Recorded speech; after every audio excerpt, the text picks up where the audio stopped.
6 দফা দাবি আদায়ের লক্ষ্যে ময়মনসিংহের 3টি পলিটেকনিক শিক্ষার্থীদের মহাসমাবেশ চলছে। বিস্তারিত জানাতে ময়মনসিংহের সমাবেশ স্থল থেকে যুক্ত হচ্ছেন প্রতিনিধি আসাদুজ্জামান সুমন।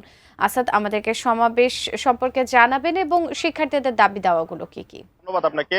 আমরা দেখেছি যে এই যে ময়মনসিংহের যে 3টি পলিটেকনিক এর শিক্ষার্থীরা রয়েছে, বিশেষ করে ময়মনসিংহ পলিটেকনিকের শিক্ষার্থীরা তাদের ক্যাম্পাসের বিপরীতে ঠিক খেলার মাঠে কিন্তু তারা সকাল থেকে তাদের মহাসমাবেশের যে কর্মসূচি সেটি তারা সফল করেছে এবং এখন কিন্তু সমাবেশের তাদের শেষ পর্যায়ে। এই সমাবেশের শেষে তারা এখানে যারা গ্রুপ ক্যাপ্টেন রয়েছে তারা তারা বসে তাদের পরবর্তী যে এই কর্মসূচি সেটি তারা ঘোষণা করবেন এবং কেন্দ্রের সাথে তারা সমন্বয় করবেন। সব মিলিয়ে ময়মনসিংহের যে শিক্ষার্থীরা রয়েছে তারা কিন্তু গত রমজানের আগে থেকে তাদের যে যৌক্তিক দাবি সেটি কিন্তু তারা সরকারের কাছে জানিয়ে আসছে।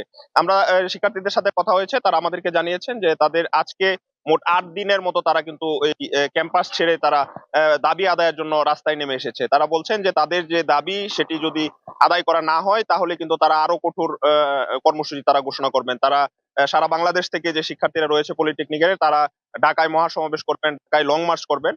তাদের সেই তাদের সর্বোচ্চ যে শক্তি তারা সেটি প্রদর্শন করে তাদের যে ন্যায্য দাবি, তাদের যে যৌক্তিক দাবি সেটি তারা আদায় করে নেবেন।